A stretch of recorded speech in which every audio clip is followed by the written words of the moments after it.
এই ভরা মজলিসে কন্ডেম করছে একজন আর্টিস্টকে, যে আমাদের সবচেয়ে প্রিয় এবং বড় ভাই এবং শ্রদ্ধেয় আমাদের মুরব্বী, আমাদের সিনিয়র শিল্পী ফারুককে উদ্দেশ্য করে বাজে কথা বলেছে, তাকে আমি কন্ডেম করছি। নাম বলেন। সাকিব, সাকিব খান। এটা এই জিনিসটা ভালো লক্ষণ নয়। একটা আমি কি আজকে আমি তো মানে পৃথিবী উল্টায় চলে গেলে রাজ্জাক সাহেবের এগেনস্টে কথা বলা তো দূরের কথা, আমি তো ফারুকের এগেনস্টে কথা বলবো না। আমার একদিন সিনিয়র মানে সিনিয়র, সেই সিনিয়রিটি যদি আজকে আমরা না মানি, তো এটা ওর, আমি একটু আগে বলেছি ওর কিসের অভাব আমি জানি না। আল্লাহ ওকে টাকা দিয়েছে, নাম দিয়েছে, যশ দিয়েছে, প্রতিপত্তি দিয়েছে, হয়তো একটু শিক্ষার অভাব। আর না একজন মুরব্বীকে ফারুকের মতো, ফারুক 25 বছর ছবি করে না, তাতে কি হয়েছে? দিলীপ কুমারও তো মানে 50 বছর হলে ছবি করে না। আজ অমিতাভ বচ্চনকে দিলীপ কুমারের সামনে দাঁড়িয়ে কোনো কথা বলতে পারবে?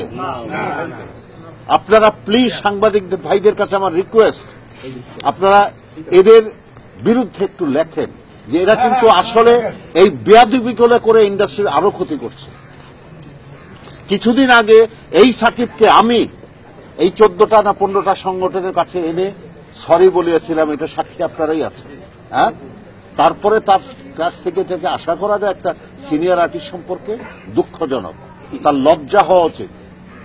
পুরো ইন্ডাস্ট্রিকে মূর্খ বলেছে এবং পুরো ইন্ডাস্ট্রিকে সে বলেছে ওরা কারা, স্টুপিড। কিন্তু আজকে আমরা লজ্জা পেয়েছি যে আলমগীর ভাই আমাদের কাছে মাপ চেয়েছে। না, আমি ক্ষমা চেয়েছি যে আমি ভুল করে ওকে এনে ক্ষমা করিয়েছিলাম, আমি অন্য কারণে। রাজ্জাক সাহেব, আলমগীর সাহেব, ফারুক সাহেবের মতো লেজেন্ডার শিল্পী ও বলে যে ওনারা এতদিন কোথায় ছিলেন। আজকে যারা বাংলার চলচ্চিত্র, বাংলার ঘরে ঘরে, যারা বাংলার মানুষের কাছে, আর আমি আমার শিল্পী সমিতি না, আমরা একটা কথা বলতে চাই, সেটা হচ্ছে যে আমরা আমাদের ক্যাবিনেট এবং আমরা বড়দের কাছ থেকে যা শিখেছি চলচ্চিত্র পরিবার, আমরা কখনো কোনো বেয়াদবি সহ্য করবো না, সহ্য করতে দিব না। এবং আমরা কিন্তু আমাদের যে যাদেরকে নিয়ে আমরা বসছি, আমরা কিন্তু অহিংসুক একটা আন্দোলনে বিশ্বাসী। আমরা কোন রকম হিংসাত্মক কোন রকম আন্দোলন কিন্তু করব না, আমরা করিও নাই, আমরা বলিও নি, যাতে আমাদের বড়দের এবং আমাদের এই যে 18 দলকে কেউ যাতে অন্য কোনোভাবে পোট্রে না করে। আমরা খুব স্মুথ ভাবে কাজ করবো, শান্তি শৃঙ্খলার সাথে। কেউ যদি হলে আগুন দিব, মিথ্যা কথা। হল দিয়ে আমরা আজকে আলমগীর হয়েছেন, আলমগীর সাহেব হয়েছেন, ফারুক সাহেব, আমি মিশা সদর হয়েছি। আমরা হলকে অবশ্যই হল সমুদ্রিত থাকুক, হলে ছবি চলুক, হাউসফুল হোক, কিন্তু যাতে আপনারা সবাইকে ক্লিয়ার করে দেবেন আমরা একটা অহিংসুক আন্দোলন চাই, আর এদেশে বেয়াদবির কোন স্থান হবে না। যৌথ প্রযোজনার নামে আমরা এই প্রতারণার অ্যালাউ করব না, এটা করা উচিত নয়।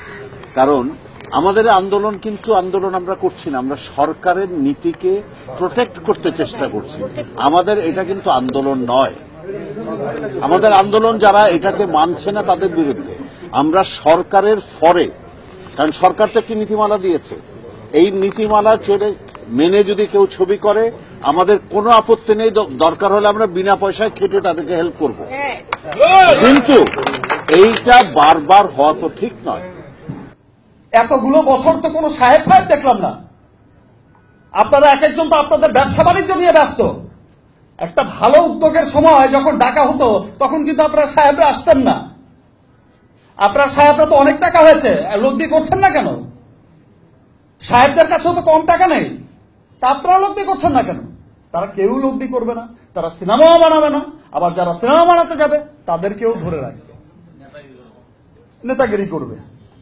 সো এই সমস্ত নেতাগিরি দেখার সময় আমাদের নেই, আর এই সমস্ত নেতাগিরি বা এই সমস্ত ফালতাগিরি দেখার কিন্তু সময় বাংলাদেশের মানুষের নেই।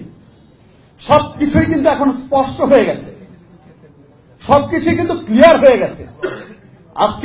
আজকে যারাই আন্দোলন করছে কালকে দেখবেন আন্দোলনের অবস্থা কি হয়, তারপর দেখবেন কি হয়। যে আন্দোলনের কোনো ভিত্তিই নেই। আমার কথা হচ্ছে যে যদি যৌথ প্রযোজনার নামে যৌথ প্রতারণা হয়, ঠিক আছে, আটকান আপনি সিনেমা, যদি আইনের মধ্যে না পড়ে। এখন আপনি পায়ে পায়ে আইন ধরবেন। বাংলাদেশের মানুষ এভাবে তাকায়, উনি এভাবে ঘুরে কেন তাকালো? এত কিছু তো দেখলে হবে না, আপনার তো দেখতে হবে এটা অশ্লীল সিনেমা কিনা। এটা তো কোনো অশ্লীল সিনেমা না। নবাব কি একটা অশ্লীল সিনেমা? নবাব কি এমন কোন সিনেমা যেটা সমাজে বিরূপ প্রভাব পড়বে? নবাব হচ্ছে এমন একটা সিনেমা যেটা বাংলাদেশের প্রশাসনকে, পুলিশ প্রশাসনকে ইন্টারন্যাশনালি হাইলি প্রেজেন্ট করা হয়েছে, খুব সম্মানের সাথে প্রেজেন্ট করা হয়েছে, যে সিনেমাটা ইন্টারন্যাশনাল চলবে এবং ইন্টারন্যাশনালি আমাদের প্রশাসনের ভাবমূর্তি কিন্তু উজ্জ্বল হবে।